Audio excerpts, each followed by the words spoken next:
আমি তো বাড়িতে ছিলাম না, আমার শাশুড়ি খবর দিয়েছে আর কি এরকম অবস্থা, তো ওখানে আইছিলাম। আর কি দেখছেন? হায়া দেখছি আমার মা নাই। কিভাবে ঘটনাটা কিভাবে আমি তো কইতে পারি না রে, আমি জানি না। মানে আপনারা কি কারোর উপর সন্দেহ তো আমার মা তো এমনি মজা, আমার মারে কেউ মাইরা গেছে। আপনার মা কি করতো? আমার মা বাসার কাজ করতো, হোটেলে রাঁধতো। এখানে ভাড়া থাকে? এখানে ভাড়া থাকে। একাই থাকতো? না একা না, ওই যে মাসে হেবে আছে। নাম কি? হ্যাঁ নামটা দিদার নাম কি তা যে আছিল যে প্রীতম, হ্যাঁ নাম কি তা আসলে মাধবশীল।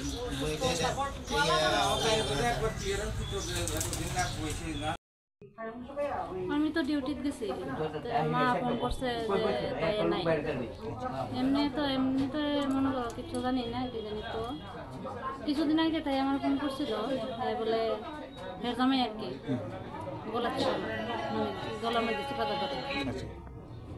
তো এমন বলে কয়েকদিন করছে, কিছুদিন আগে জিবিও গিয়েছে। এই দুটোই মনে করো কোনো কিছু করছে। আমরা তো এমনি বেশি একটা আসা যাওয়া করি না, তারাও তো জানি পারি মানুষ। আপনার মানে কি সন্দেহ হইতেছে? হ্যাঁ এইটা করছে। হাজবেন্ড? হ্যাঁ। নাম কি হাজবেন্ডের? এর নাম তো যেন কি জানি ইয়ে বলে দিছে, রিপন সাহা বলে দিছে। মানে সে মা কইছে না তোমরা মানুষ না? না না আমরা দাদা। আপনার কি হয়? হ্যাঁ আমার বোন। ওনার নাম? ওনার নাম শিপ্রা বিশ্বাস। বয়স কত? 40। এখানে ভাড়া থাকতো? কতদিন ধরে? তোমরা এনো যাইছে কতদিন হইছে? 3 মাস। কি করতো উনি? হ্যাঁ তো রূপসীহের এনো যায়। আজকে সকাল ধরেন 9টা সাড়ে 9টার দিকে এখান থেকে একটা খবর যায় যে একটা মহিলা এবং পুরুষ ভাড়া থাকতো আর কি, তো 3 মাস যাবৎ ভাড়া থাকতো।